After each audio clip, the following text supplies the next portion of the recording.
Hello बच्चों, ये 7वां सवाल है कक्षा 10 का। कक्षा 10 का एक्सरसाइज 1.1 का पार्ट तीसरा वीडियो है। इसमें कि पहले और दूसरे में हम 1 से लेकर 7 तक सवाल 6 तक बता दिए हैं। अब ये 7वां नंबर सवाल है। 7वें सवाल में आपको दिया गया है 3 × 12 × 101 + 4। ठीक है, अब है इसको हम क्या लिख सकते हैं, 3 × 12 की जगह हम लिख सकते हैं 3 × 4 लिख सकते हैं, इंटू 101 लिख सकते हैं, +4 लिख सकते हैं। अब इसके जगह हम लिख सकते हैं क्योंकि 12 की जगह हम लिख सकते हैं 3 × 4। ठीक है, हम 12 की जगह में ये 12 की जगह हमको लिए 3 × 4 लिख दिया। अब ये नोट ध्यान से देखिएगा। अब इसमें देखिए गुणा तक है, गुणे में क्या है 4 कॉमन है, तो हमने 4 कॉमन ले लिया। जब 4 कॉमन ले लिया तो 4 कॉमन ले तो बचे अंदर क्या 3 × 3 × 4 कॉमन ले लिया तो 1 बचा, गुणे 1 बचा, प्लस क्योंकि 4 कॉमन लिया तो यहाँ 1 बचेगा। ठीक है, अब इसको क्या लिखते हैं 4 लिखते हैं और लिखते हैं 3 × 3 = 9, 3 × 3 = 9 गुणे 1 से 1 में गुणा कराएंगे 1 से 1 आएगा, +1 लिखेंगे। ठीक है, अब लिखेंगे 4 लिखेंगे। अब इसको लिखिए 9 × 1 = 9, 9 0 0, 0 × 0 0 आएगा, 9 × 1 = 9 +1। अब इसको हम लिख सकते हैं 4 × ठीक है 4 लिख दीजिए। अब लिखिए, अब इसको जोड़ दीजिए 901 में जब 1 जोड़ेंगे तो कितना आ जाएगा 0 9 0, देखो 910 आएगा। अब बताइए 910 आया। अब 910, अब बताइए ये भाज्य है कि अभाज्य है? ये क्या संज्ञा क्या है? अभाज्य। क्यों? क्योंकि 4 का गुणनखंड भी है, 2 का गुणनखंड भी है, स्वयं का भी गुणनखंड है, 1 का भी गुणनखंड है।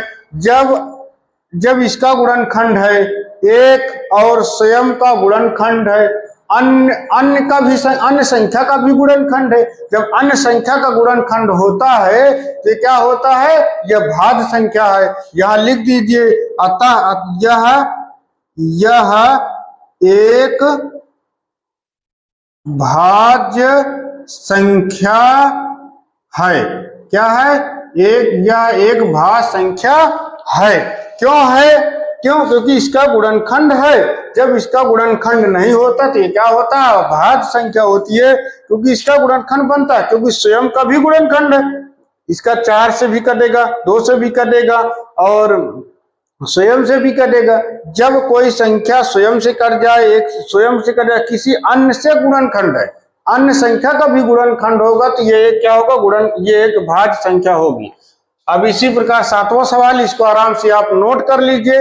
नोट करने के बाद आपको 8वां सवाल बताते हैं।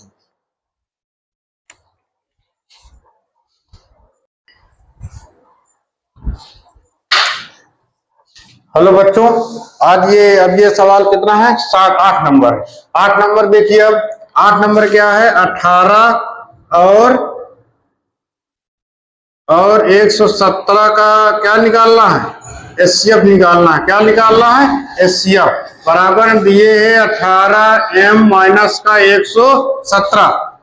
अब 18 और 117 का एचसीएफ निकालना है। ठीक है बच्चों, 18 और 18 का भाग दे दीजिए 117 में, देंगे कितना? 8 छंगा 108, 8 छंगा 108। ये घटाएंगे 9, घटाएंगे 17 में से 8 गए 9, 18 भाग देंगे तो 9 दूनी 18। एचसीएफ कितना है आपका? 9 आया। एचसीएफ कितना आया? 9 आ गया। अब एचसीएफ यहाँ एचसीएफ कितना आया? 9 बराबर कितना? 18m - का 117। 9 दिए है यहाँ कितने बराबर वैल्यू है? माइनस का 117 दिए, पक्षांतर करेंगे तो प्लस का 117 आएगा। बराबर में 18m दिए है, इसको जोड़ेंगे 9 7 16 हासिल हुआ, ये 1 में 2 जोड़िए, कितना आया? 126 आया।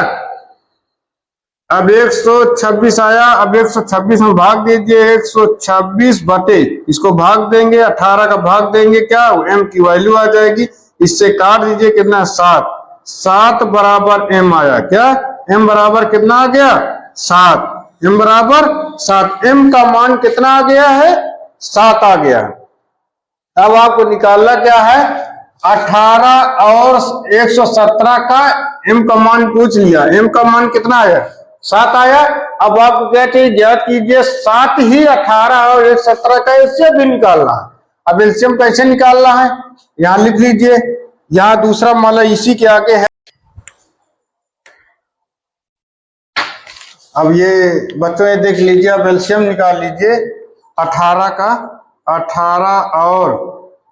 18 का और 117 का निकाल लीजिए, एलसीएम निकाल लीजिए।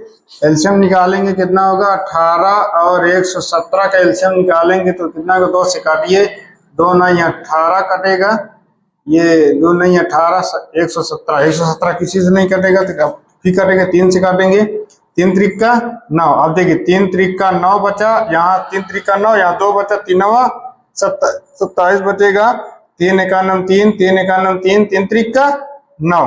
अब ये 13 से कटेगा, 13 एकानम 13 बचेगा। अब इसको गुणनखंड ले लीजिए, 2 × 3 × 3 × 13, तो यार 3 ये गुणा कर लीजिए, 3 त्रिक का 9, 3 त्रिक का 9 बचेगा, 3 त्रिक का 9, 9 2 गुणे कितना 3 त्रिक का 39, 117 बचेगा, 117 गुणा करिए, 2 7 14, 2 एकानम 2 1 3, 2 एकानम 2, 2 एकानम 2। अब ये क्या है 234 आया, 234 क्या आया एलसीएम आया, क्या है एलसीएम, 234 आपका एलसीएम आ गया।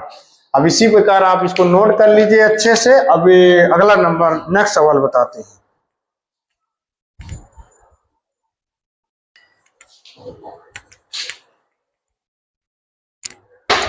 हेलो बच्चों, ये 9वें नंबर सवाल है। 9वें नंबर सवाल में क्या प्राकृतिक संख्या 6 पावर n के 0 पर समाप्त हो सकती है नहीं, यदि हो सकती है तो इसको बताना, सिद्ध करना है कि हो सकती या नहीं हो सकती। यदि अगर 6 है, अगर हम 6 को हम फैक्टर करेंगे तो 2 × 3 आएगा।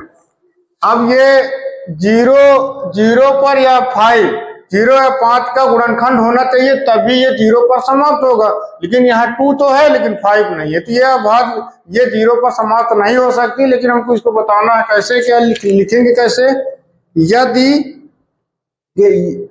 संख्या 0 पर तभी समाप्त होगी, यदि संख्या 0 पर तभी समाप्त होगी, यदि संख्या 0 पर, यदि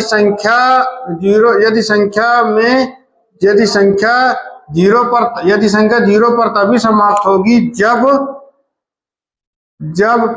2 और 5 का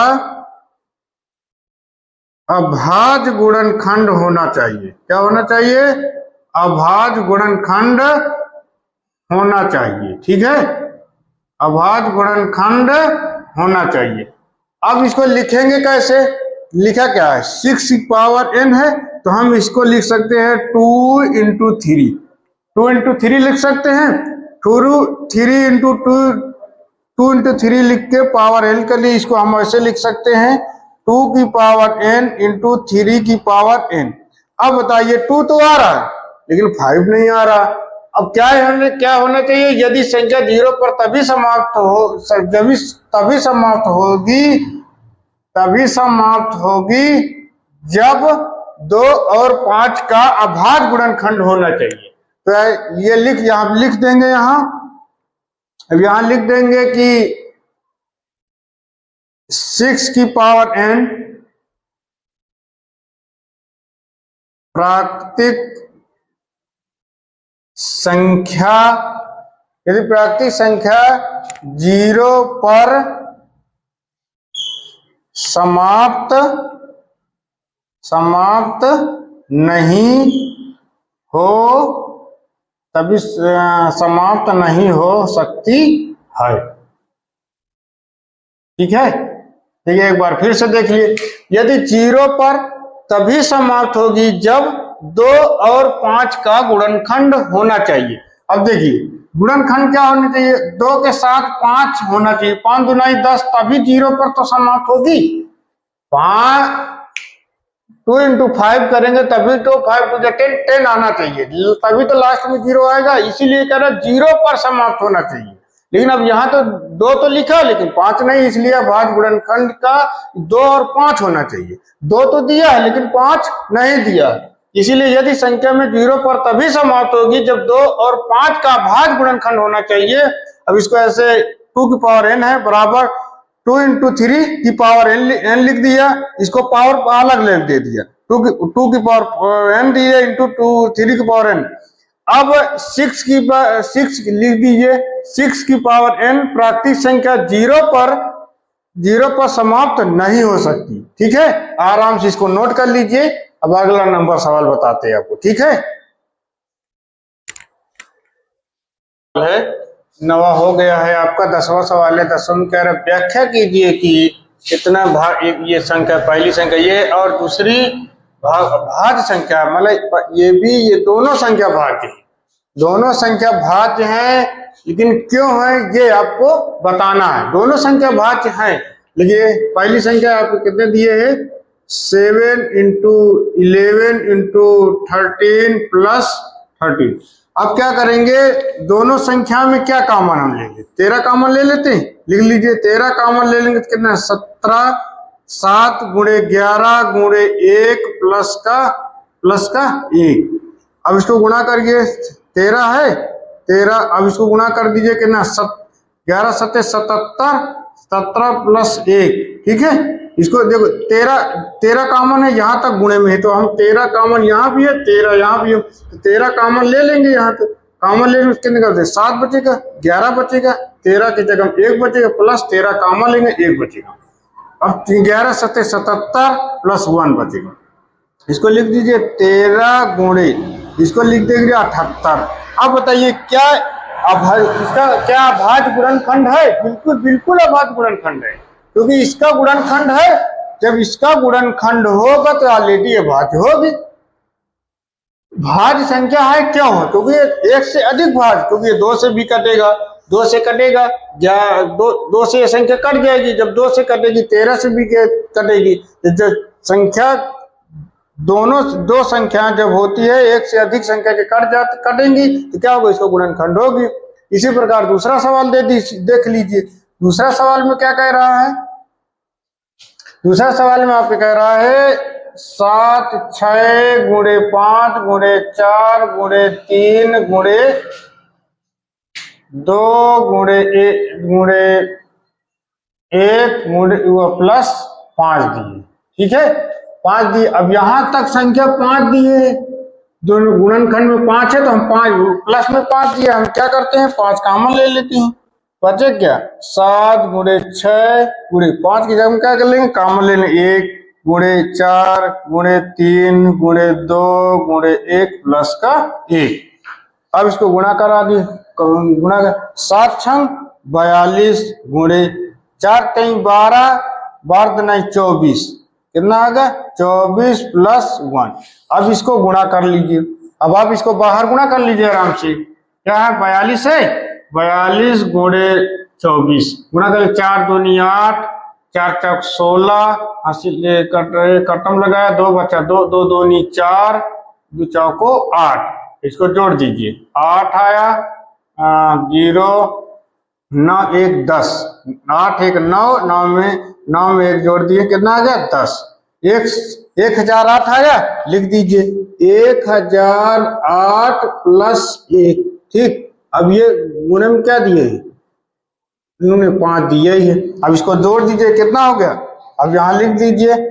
संख्या यहाँ से थोड़ा जगह नहीं है तो हम यहाँ लिख देते हैं। अब 1008 आया, अब यहाँ जगह नहीं है, जगह नहीं कि आप यहाँ देख लीजिए, इसको बराबर का निशान लगा दिया। अब इसको यहाँ देख लीजिए, इसको देखेंगे क्या लिखेंगे 5 गुणा का निशान लगा दीजिए, इसको जोड़ दीजिए, कितना होगा 1009। क्या होगा 1009। आप इसको गुणा भी करवा सकते हैं कोई। अब क्या देखिए 10वां नंबर थोड़ा सा इसमें यहाँ लिख लीजिए, संख्या में लिख लीजिए। क्या लिखेंगे अब आप, दोनों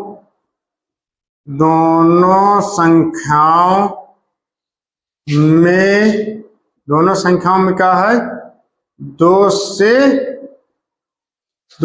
अधिक, इधर 2 से अधिक गुणनखंड है। क्या है क्या दोनों संख्याओं में क्या 2 से अधिक गुणनखंड है, इसमें भी 2 से अधिक है, इसमें भी 2 से अधिक है। ठीक है, दोनों संख्याओं में 2 से अधिक गुणनखंड हैं, इसलिए क्या, इसलिए दोनों संख्या, पहली है संख्या ये है, दूसरी संख्या ये है, इसलिए दोनों संख्याएं भाज्य संख्या हैं। क्या है, भाज्य संख्या है। ठीक है, अब आराम से नोट कर लीजिए अच्छे से, और अगला नंबर बताते हैं सवाल आपको।